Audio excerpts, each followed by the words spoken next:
João, capítulo 14, versículos 11 ao 14, assim diz a palavra do Senhor. Crede-me que estou no Pai, e o Pai em mim. Crede-me ao menos por causa das mesmas obras. Na verdade vos digo que aquele que crê em mim também fará as obras que eu faço, e as fará maiores do que estas, porque eu vou para meu Pai. E tudo quanto pedirdes em meu nome eu o farei, para que o Pai seja glorificado no Filho. Se pedirdes alguma coisa em meu nome, eu o farei. Temos aqui um texto, especialmente o versículo 12, ele é tido de uma maneira muito errônea, né? E tem causado muita ansiedade em muitas pessoas. O que o texto diz aqui? Na verdade vos digo que aquele que crê em mim também fará as obras que eu faço e as fará maiores do que estas, porque eu vou para o meu Pai. O que o Senhor está dizendo? Olha, eu vou para o Pai e vou enviar o Espírito Santo e vocês vão fazer obras maiores do que eu faço. E a pergunta para a gente é: você faz milagres maiores que Jesus? O movimento carismático vai dizer o seguinte: esta é uma promessa para que todo crente possa fazer obras maiores, milagres maiores do que Jesus. Essa é a interpretação comum do texto. Porém, John Wesley, ele tinha uma forma de interpretar a Bíblia: a Escritura, a razão, a experiência e a tradição. A gente tem o texto da Escritura. Pela experiência, alguém conhece alguma pessoa que fez milagres maiores que Jesus em qualidade? Os apóstolos fizeram milagres maiores que Jesus em qualidade? Não. Logo, então, pela razão, a gente pode ver que ninguém fez isso, e a tradição nós não temos na história ninguém. Então, aquelas pessoas que alegam que esse texto, esse versículo diz que nós podemos fazer, é uma promessa para que todo crente faça milagres maiores que Jesus, tem um problema. Por quê? Ou Jesus prometeu algo que ninguém cumpriu na história, então essa promessa não faz o menor sentido, ou essa interpretação está errada. Porque é muito comum as pessoas: nós não fazemos obras maiores que Jesus porque não oramos como os apóstolos, porque não buscamos como os apóstolos. Eu concordo que nós não oramos como os apóstolos da igreja primitiva e nós não buscamos como eles. Só que lá também está cheio de problema. Lá tinha um caso na igreja de Corinto, que tinha um homem que tinha um caso com a sua madrasta. É um problemão. Você tinha um irmão processando o outro. O pessoal ficava bêbado na ceia, cheio de problema, né? E nem a igreja primitiva fez milagres maiores que Jesus. Agora, primeiro ponto que eu quero destacar aqui, para a gente poder interpretar bem esse texto, né? O diálogo aqui é com quem? No verso 5. Disse-lhe Tomé: Senhor, nós não sabemos para onde vás, e como podemos saber o caminho? Então, quando ele está falando com os apóstolos, ele está dizendo o seguinte: olha, aquele que dentre vós crê em mim, aquele que dentre vós que eu estou dialogando, crê em mim, fará obras maiores que eu faço. E você pegar o Novo Testamento, você vai perceber que, embora outras pessoas fizeram milagres grandiosos, os apóstolos tinham uma evidência maior. Ali em Hebreus, capítulo 2, versículo 4, não estou dizendo que Deus não faça milagres hoje, mas a gente tem que entender primeiro com quem Jesus estava falando. Ele não está falando com Zé das Couve, está falando com os apóstolos. Quando ele fala aquele que crê em mim, está falando aquele que crê em mim, vocês podem fazer obras maiores do que eu faço. Hebreus capítulo 2, versículo 4. O livro de Hebreus é o livro dos melhores, o livro que mostra como Jesus é superior em tudo. E fala, eu vou ler também aqui o capítulo 2, né? O verso 1 até o verso 4 para dar o contexto. Portanto, convém-nos atentar com mais diligência para as coisas que já temos ouvido, para que em tempo algum nos desviemos delas. Porque se a palavra falada pelos anjos, a lei, a antiga aliança, permaneceu firme, e toda transgressão e desobediência recebeu a justa retribuição, como escaparemos nós da nova aliança, se não atentarmos para uma tão grande salvação, a qual, começando a ser anunciada pelo Senhor, foi-nos depois confirmada pelos que a ouviram, a primeira geração de crentes, os apóstolos, testificando também Deus com eles, quem? A primeira geração de crentes, os apóstolos, por sinais e milagres e várias maravilhas e dons do Espírito Santo distribuídos por sua vontade. O que ele está falando? Olha, o Evangelho ele foi dado por meio de Jesus e foi testificado pelos que ouviram. De que maneira? Por meio de sinais, milagres e maravilhas e dons do Espírito Santo. Ele fala como se ele não pertencesse a isso. Eu entendo que é Paulo que está escrevendo aqui, mas eu sou minoria entre as pessoas, a maioria entende hoje que não é Paulo, mas eu fico com Paulo, porque a igreja acreditou que era Paulo durante 1800 anos, então nós vamos dar, né? Mas o fato é que, mesmo sendo Paulo, é a segunda geração. Ele falou, a primeira geração de crentes fez o quê? Como é que eles demonstraram o sinai, a verdade do evangelho, por meio de sinais, milagres e várias maravilhas do dom do Espírito Santo. Ele fala como se isso não fosse mais comum na época dele. Do escritor de Hebreus, que foi no ano 66. Jesus morreu no ano 30. Então você tem o livro de Atos cobrindo 30 anos, 28 anos. Então a gente observa aqui que, primeiro, o diálogo com quem? Com os apóstolos. Porém, mesmo que você aplique esse texto a todos os crentes, a expressão maiores aqui, né, fará obras maiores, porque os apóstolos, eles não fizeram obras de milagres de uma qualidade maior. Por exemplo, os apóstolos nunca ressuscitaram ninguém depois de 4 dias. A ressurreição foi pessoas que morreram no mesmo dia. E o milagre é muito maior. Por quê? Porque 4 dias você já tem tudo putrefado, né? Não é só botar o espírito ali, está cheio de coisa para consertar, né? Nenhum apóstolo andou sobre as águas, correto? Nenhum apóstolo parou a tempestade. Nenhum apóstolo alimentou uma multidão 2 vezes, correto? Nenhum fez. Então, obviamente, o texto não pode estar falando de necessariamente milagres em si, não a qualidade dos milagres. Agora, a expressão aqui, maiores obras, maiores, é uma expressão grega, meison, quer dizer, obras mais largas, mais amplas. Quanto tempo durou o ministério de Jesus? É o ministério físico dele. 3 anos. Porque ele começa por volta dos 30, 3 anos. Não, ele não fez nada. 3 anos. Em qual local Jesus ficou pregando? Palestina. Palestina é isso aqui, é o litoral catarinense ali. Palestina, litoral pequeno. Quanto tempo durou o ministério dos apóstolos? Muitos anos, décadas. João foi morrer na década de 90 do primeiro século. Paulo e Pedro morreram na década de 60. Então, no mínimo 30 anos. Né? 30 anos. Então, obras mais largas, mais amplas. Então, eles tiveram um ministério mais amplo, mais tempo de milagres, mais tempo de pregação. Jesus pregou na Palestina, né, em Israel. O evangelho chega à Espanha com Paulo e a Índia com Tomé.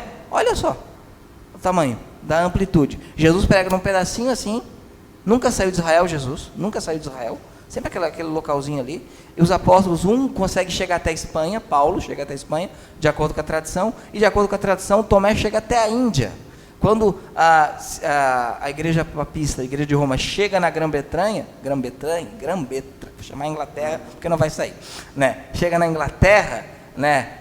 Você já tinha uma igreja lá, inclusive era uma igreja que era uma igreja congregacional, credo batista, imersionista, muito parecida com uma certa igreja que se reúne aqui nessa localidade, né? Aí eles convencem esse povo que Roma estava certa porque Pedro fundou Roma, aí eles abraçam o romanismo, né? Mas o fato é que você já tinha um ministério dos apóstolos muito mais amplo que o ministério de Jesus. Então, quando Jesus fala, vocês farão obras maiores do que eu, vocês farão obras mais largas, mais amplas do que eu.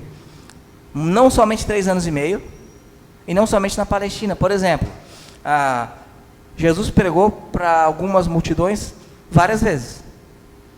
Billy Graham pegou, na década de 70, por Maracanã com 200 mil pessoas. O Billy Graham, né? Billy Graham já pregou para mais de 210 milhões de pessoas. Então, a questão de amplitude do Billy Graham é muito maior, né? Antigamente, para você conseguir falar de Jesus, você tinha que sair e ficar entregando panfleto, isso tem sua valia ainda hoje. Você tinha que ir de 1 a 1, hoje você bota um vídeo em algum lugar, e esse vídeo se espalha. Então, quando Jesus fala que você vai fazer obras maiores do que eu, ele não está falando necessariamente que você vai fazer milagres mais poderosos, porque se estiver, cadê os milagres? Aí vão argumentar, não, mas você está baseando a sua interpretação na experiência.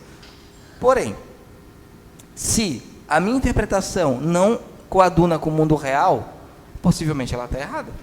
Se eu falo, eu tenho o dom de cura, eu nunca curei ninguém, mas eu tenho dom de cura, tu está baseando a sua negação ao meu dom baseado na experiência, mas é óbvio, né? Como é que Jesus provou que ele podia perdoar pecado? baseado na experiência, ele fala, teus pecados estão perdoados.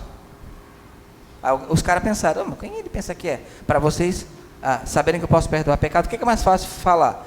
Teus pecados estão perdoados ou levanta e anda? Mas para saber que eu vou perdoar pecado, levanta e anda. O cara levanta e andou. Então, a experiência, ela não é a base de uma doutrina. Só que se você tem uma doutrina que não é vista no mundo real, é porque possivelmente ela está equivocada. Né? Por exemplo, o batismo regenera. Quantas pessoas são batizadas e vivem como demônios? Então, o batismo não regenera. É impossível. Não tem como. Por quê? Porque no mundo real isso não é visto. Né? Não é visto. Então, quando Jesus fala aqui, vocês farão obras maiores do que eu faço, né? Fará as obras que eu faço, e a gente não consegue nem fazer as obras que ele faz, imagina maiores, os milagres. Ele está falando da extensão, obras mais largas, um período maior. Estão entendendo como esse texto é usado equivocadamente, né? Uma vez uma pessoa conhecida minha, não, porque Jesus falou que faremos obras maiores, e eu creio que faremos obras maiores. Eu perguntei, então por que você não faz? Por que você faz milagres maiores que Jesus? Estou esperando, umzinho só. Eu falei, nem precisa nem ser maior, só na média assim de Jesus. Não precisa nem ser maior, só na média. Porque se diz que eu não creio, se você crê, então por que você não faz? Você que crê nisso. Obviamente a pessoa não fez, mudou de assunto. Por quê? Porque quando a gente olha esse texto com uma visão já influenciada pelo determinados movimentos, principalmente movimentos carismáticos, a gente olha isso aqui, esse texto parece uma mentira, uma lorota. Você olha o texto, isso é muito perigoso. Uma interpretação errada gera, muitas vezes, incredulidade na Bíblia. Você olha esse texto aqui, fará obras maiores do que eu faço. Tu vai. Quando você acha que ele está falando de milagre, ele está falando em primeiro aspecto para você. Não, primeiro aspecto, ele está falando a primeira geração que fez milagres, sinais e prodígios para confirmar e autenticar o Evangelho, que estava chegando. Ele ainda faz milagre? Claro que Deus faz milagre, claro que Deus cura, claro que Deus faz o que Ele quiser, a hora que quiser. Só que quando você olha esse texto aqui, você vê, ele está falando da extensão, Senhor, que eu possa ter então mais de 3 anos e meio pregando o Evangelho para as pessoas, que eu possa pregar o Evangelho para mais gente do que tu, que eu possa ter uma obra, uma extensão da minha vida cristã mais larga, porque Ele prometeu isso. Isso é possível, e isso ocorre. Né? O maior evangelista da história é Billy Graham, né? Porque milhões de pessoas aos pés da cruz. Você tem o ministério de pregação de Spurgeon, né? Pregando na época, no século XIX, para 5, 6 mil pessoas. Você tem isso. Então você tem Deus fazendo grandes coisas. Por exemplo, a igreja primitiva não conseguiu acabar com a escravidão, mesmo com a carta de Filemão. O avivamento metodista acabou com a escravidão na Inglaterra. Então uma obra gigantesca. Uma obra gigantesca. Então a gente observa que um entendimento errôneo, né, do texto pode gerar prejuízo e incredulidade. Né? O Augusto Nicodemos foi criticado um tempo atrás porque ele falou: aonde estavam os profetas que não anunciaram a pandemia, onde estava o pessoal com dor de cura? Aí o que eles falaram? Mas nem Jesus curou todos, nem Paulo curou todos. Tudo bem, mas eles curaram muitos por muito tempo. Ninguém fez? Então quer dizer então que você não consegue refutar o que ele falou, porque ele falou assim, cadê? Não ouviu um profeta se levantar e dizer, vai ter uma pandemia que vai arrebentar com a igreja? Ninguém falou? Então olha o problema de uma interpretação errônea. Eu conheço gente que não consegue escutar falar de igreja porque perdeu pessoas na família, porque tinha profeta dizendo que a pessoa ia ser curada. E obviamente não ia. Não ia ser curado. Não ia ser curado. Né? Deus poderia curar? Poderia, mas vai ser curado. Como é que dá essa certeza? É por isso que as curas do Novo Testamento eram instantâneas. Já, deu, acabou aqui, ó. Foi aqui na sua frente. Então, segundo ponto, obras maiores aqui, elas significam mais largas, meison, mais amplas. Não apenas 3 anos e meio, como foi o ministério do Senhor Jesus. Claro, Jesus quisesse, poderia ficar a eternidade fisicamente aqui, curando todo mundo, mas ele não quis. Né? Não apenas uma região só, na Palestina, né? Mas sim todo mundo. O evangelho tem avançado, a gente tem feito coisas impressionantes, se você pensar o início do cristianismo. E o terceiro ponto aqui, é que a conversão de um pecador envolve um milagre maior do que todos os milagres físicos. Vamos abrir em Efésios capítulo 2, estão entendendo até aqui, o que significa obras maiores? Obras mais largas, mais amplas, né? Não necessariamente a qualidade dos milagres, mas a extensão deles. Porque em qualidade dos milagres, nem os apóstolos. Aí não tem. Ninguém, né? Ninguém. Alguém conhece? Ah, oi? Até hoje a gente está amplitude muito grande, mas em qualidade, ninguém assim. Não pode juntar Paulo e Pedro junto, fazer a fusão, não dá, não vai, né? Não vai. Jesus Cristo é outro nível, né? Por quê? Porque ele é o Filho de Deus. Efésios capítulo 2 diz o seguinte, versículo 1: E vos vivificou, estando vós mortos em ofensas e pecados, em que noutro tempo andaste segundo o curso deste mundo, segundo o príncipe das potestades do ar, do espírito que agora opera nos filhos da desobediência, entre os quais todos nós também antes andávamos dos desejos da nossa carne, fazendo a vontade da carne e dos pensamentos. Éramos por natureza filhos da ira, como os outros também. Mas Deus, que é riquíssimo em misericórdia, pelo seu muito amor com que nos amou, estando nós ainda mortos em nossas ofensas, nos vivificou juntamente com Cristo, pela graça sois salvos, e nos assentou juntamente com ele, e nos fez assentar nos lugares celestiais em Cristo Jesus, para mostrar nos séculos vindouros as abundantes riquezas da sua graça, pela sua benignidade para conosco em Cristo Jesus. Porque pela graça sois salvos, por meio da fé, e isso não vem de vós, é dom de Deus, não vem das obras, para que ninguém se glorie. Aqui, por que uma conversão é o maior de todos os milagres? O que ocorre na conversão? Primeiro ponto que ocorre na conversão: o morto vai à vida. Estávamos mortos em pecado. Então, quando Jesus ressuscitava alguém, claro que é impressionante, mas uma pessoa que se converte ao Senhor, ela estava morta e ela reviveu. Não, alguns não 4 dias, mas 30 anos, 40 anos, 50 anos, 80 anos, 90 anos. A avó da minha esposa se converteu depois dos 80, né? Se converteu depois dos 80. Então, uma conversão de um pecador é um milagre gigantesco. Primeiro, o morto volta à vida. Agora, um pecador que se converte também não é um cego que volta a enxergar, ou que começa a enxergar, um cego de nascença que começa a enxergar o Evangelho. Ele era cego. Temos uma, com cego eu andei perdido, vaguei longe do meu Salvador. Então, uma pessoa cega não via as coisas. Ela se converte, estava morta, ela vive. Ela estava cega e ela enxerga.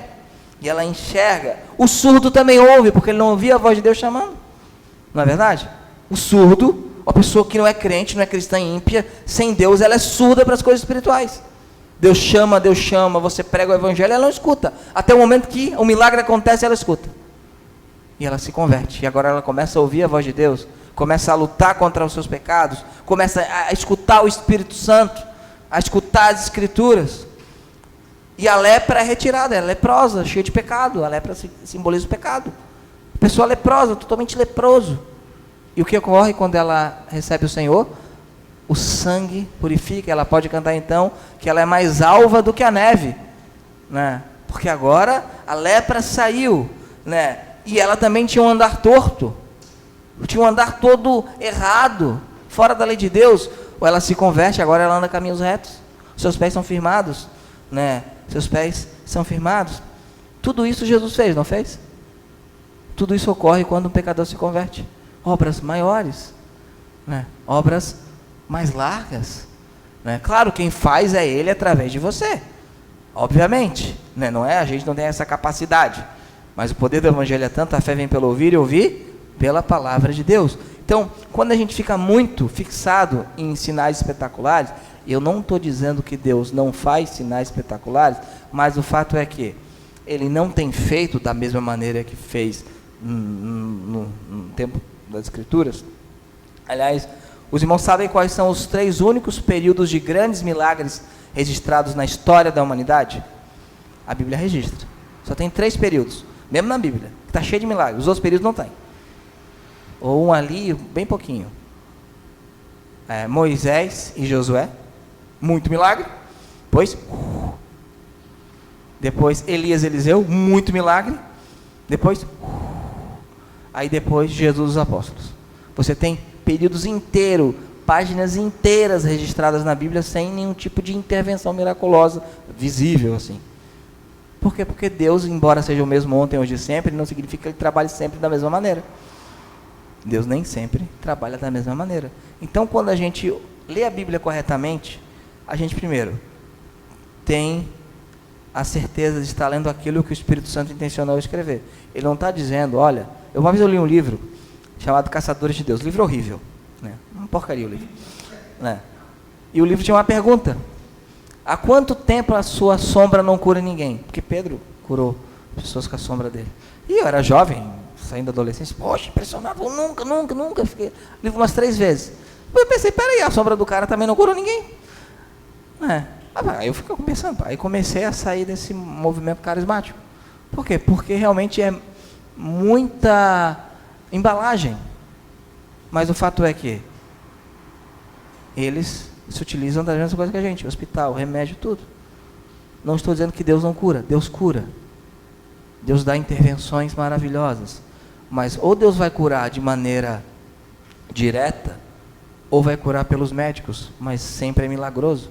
Porque os caras descobrir aquilo que eles descobrem, a forma de tratamento, como agir na doença, e a pessoa ser curada, né? É incrível, né? Temos aqui o caso dos irmãos que fizeram a inseminação, né? Isso, vocês seriam condenados por bruxaria na Idade Média. Né? É uma coisa incrível.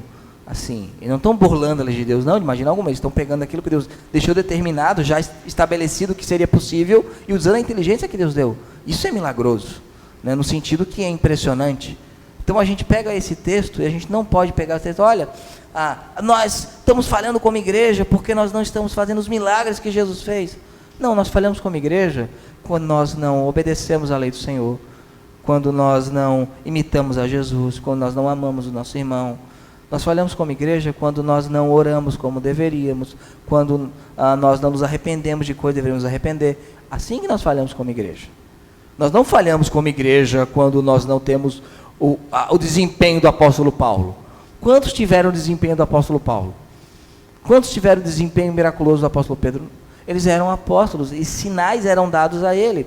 E eu queria demonstrar aqui, para a gente estar caminhando já para o final, ali em 2 Coríntios, capítulo 12. Estão entendendo o que eu quero dizer com o texto?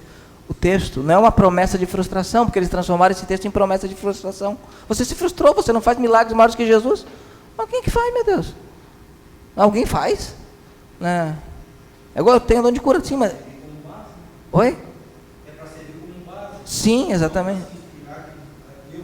Milagres, no sentido de qualidade. Não, mas olha, Deus me dá o poder pelo Espírito Santo de servir Ele de uma maneira até mais ampla do que Ele fez limitado naquele espaço, naquela época.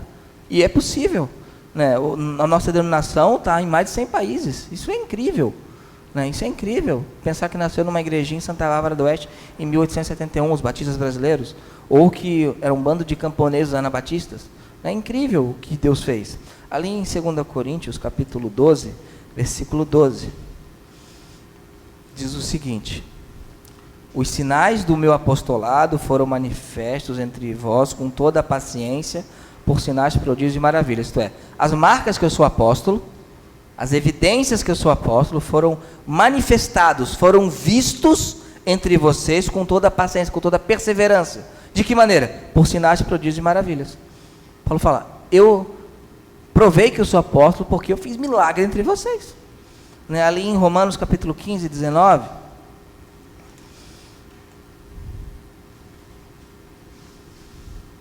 Então esse texto não é para nos deixar frustrados. Esse texto, quando bem interpretado, ele é uma promessa maravilhosa. Olha, Deus pode me usar grandemente na conversão de vidas, na propagação do seu reino. Deus não está dizendo que eu vou ser o X-Men do milagre. Né? Isso não é isso que o texto está dizendo. Né? Romanos 15, 19 diz o seguinte, né? Eu vou ler o verso 18 também. Porque não ousarei dizer coisa alguma que Cristo por mim não tenha feito. Tem um monte de gente que dá falso testemunho dizendo que Cristo levou ao terceiro céu, ao quarto céu, ao inferno, um monte de lugar. Né? Paulo fala, olha, eu não vou dizer o que Cristo não fez por mim, vou dizer o que Ele fez por mim. Né? Para fazer obedientes os gentios por palavras e por obras, pelo poder, de que maneira Ele mostrou aos gentios que Ele era apóstolo, e os gentios se obedeceram? Pelo poder dos sinais e prodígios, e pelo poder do Espírito de Deus, de maneira que desde Jerusalém e arredores até o Ilírico tenho pregado o Evangelho de Cristo. Ele pregou o Evangelho, e desde que saiu de Jerusalém até o Ilírico, o que acontecia com o ministério de Paulo? Milagre, sinal, maravilha. Se todo mundo fizesse, o cara ia falar: peraí, Paulo, eu também faço. Ali o Joãozinho ali da esquina faz também. Ué, faz. Paulo fala o seguinte: olha, isso identifica eu e outros apóstolos. Pedro também fazia essas coisas, os outros apóstolos também. Por isso que a gente não pode ter aquela frustração: a igreja moderna não tem feito tantos milagres. Primeiro, quem faz milagre é Deus, e Ele faz da maneira que Ele quer, na hora que Ele quiser. Não dá para manipular. Vamos marcar agora, quinta-feira amanhã, vamos ter o culto de milagre. Entendeu, Deus? A gente marcou, então se vira, né? Se vira aí, porque a Ana vai trazer 4 aleijados amanhã, vão andar. Então se vira aí, para não me envergonhar. Não tem como fazer isso, né? Então, voltando para o texto de João, agora sim a gente vai desfrutar do texto. Primeiro, eu tive que conduzir a correta interpretação. Obras mais largas, inicialmente com os apóstolos, a primeira geração, e posteriormente conosco, por meio da extensão ministerial. Ali ele vai dizer o seguinte, no versículo 13, olha só: então ele está linkando o que diz no versículo 12: vocês vão fazer obras maiores, porque eu vou para o Pai, então eu vou enviar o Consolador, o Espírito Santo, e tudo quanto pedires em meu nome eu farei, para que o Pai seja glorificado no Filho. Se pedires alguma coisa em meu nome, eu farei. Como é que interpreta esse texto? Olha, então tudo que você pedir, se orar, Deus vai dar. Tudo que pedires em meu nome eu farei, isto é, tudo que você pedir em conformidade com o meu caráter, em meu nome. Se você pedir algo que não é em conformidade com o caráter de Deus, não vai acontecer. Imagina, eu boto ali o Alailson como meu representante, então ele vai falar em meu nome, vai pedir em meu nome, e ele pede uma camisa do Vasco para alguém. Obviamente não é em meu nome, porque não faz parte daquilo que eu sou, né? Não faz parte daquilo que eu sou. E também não usaria pano de chão, pelo respeito à história centenária do clube, né? Então, quando fala em pedidos em meu nome, é de acordo com o meu caráter. Para quê? Para que o Pai seja glorificado. Então, os meus pedidos devem sempre pautar para a glorificação de Deus o Pai no Filho. Claro, você pode pedir pelas suas necessidades. No Pai Nosso tem uma área só pelas necessidades, e ela está antes do pedido de perdão dos pecados. Por quê? Porque você não pode se arrepender se estiver morrendo de fome. Você precisa ter as necessidades atendidas. Eu falo, peça tudo que você entender que é necessário a Deus.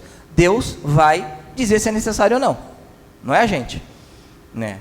Para algumas pessoas o carro não é um luxo. Para a maioria das pessoas o carro não é um luxo. É extremamente essencial. Tem coisas que são necessárias. Então peça em nome de Jesus, mas de acordo com o caráter de Deus, para a glória de Deus. Se pedires alguma coisa em meu nome, eu farei. Então aqui tem uma promessa: olha, vocês vão fazer coisas grandiosas, mais largas e maior extensão do que eu, e vocês vão orar ao Pai, orar em meu nome, e o Pai fará, e eu farei também. E eu farei também.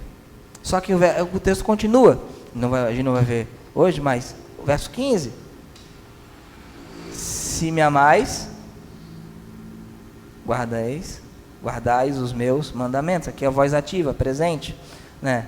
Então, claro, é óbvio, se eu amo a Cristo, eu obedeço. Se eu obedeço, quando eu for orar, eu vou orar de acordo com a vontade dele.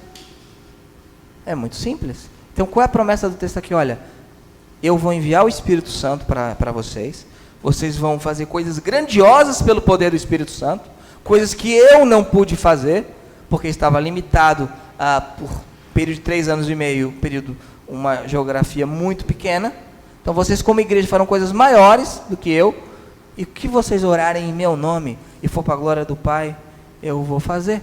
Só que a gente sabe que Jesus, quando fala de oração, em outros textos, não é só pedir uma vez.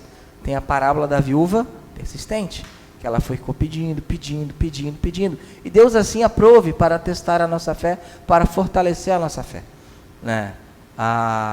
Quando você tem alguma coisa que é derivado de muito esforço, você valoriza mais. Então, quando você tem um pedido atendido, depois de muita oração, de muita perseverança em oração, onde você exercitou a sua fé, você cresceu a sua fé, a sua confiança, porque se você continua pedindo, é porque você está tendo mesmo que um pontinho de fé ainda, para que Ele atenda, não é? Imagine cada oração, aí aparece, esse é um gênio da lâmpada, né? Então o Senhor exercita a nossa fé dessa maneira. E aqui é uma promessa maravilhosa. Você vai fazer coisas em nome de Jesus Cristo, pelo poder do Espírito Santo, maiores, em maior extensão, não em qualidade. Inclusive a ser instrumento da conversão de um ímpio, que vai voltar, que vai ver, que vai andar no Evangelho, que vai ser ressuscitado, que vai ouvir, milagre completo, pacote completo. E você vai ter muitas vitórias em oração. É isso que o Senhor está prometendo. Amém? Alguma dúvida?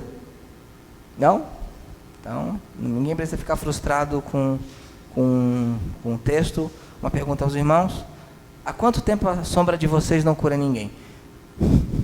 Que a minha. Imagina, a minha também. É verdade. Vamos ficar em pé e vamos orar ao Senhor e agradecer ao Senhor por sua bendita promessa, que é o Espírito Santo, que já tem derramado graça sobre nós, né? Que Ele já tem feito isso, Ele vai continuar fazendo. Senhor Deus e Pai, nós te louvamos, Senhor, pela tua graça, amor e misericórdia, pela tua palavra, Senhor, que é tão rica, Pai, e tão verdadeira se bem interpretada, Senhor. Deus, obrigado por quantas coisas o Senhor fez e faz na vida das tuas igrejas, Senhor. Obras maiores já foram feitas, Senhor, em maior extensão, Senhor. Deus, em maior tempo, Senhor, durante 2000 anos, Senhor. Te louvamos por isso. Também te louvamos, Senhor, porque temos a certeza que, se orarmos em teu nome ao Pai, o Senhor atenderá para que o Pai seja glorificado no Filho. Então, que nossas orações sejam para te glorificar, Senhor. Sejam para te honrar, Senhor. Fique conosco, Pai. Nos ajude a depender do teu Santo Espírito, Senhor, em todas as coisas de nossa vida, Senhor. Essa é a nossa oração, em nome de Jesus. Amém.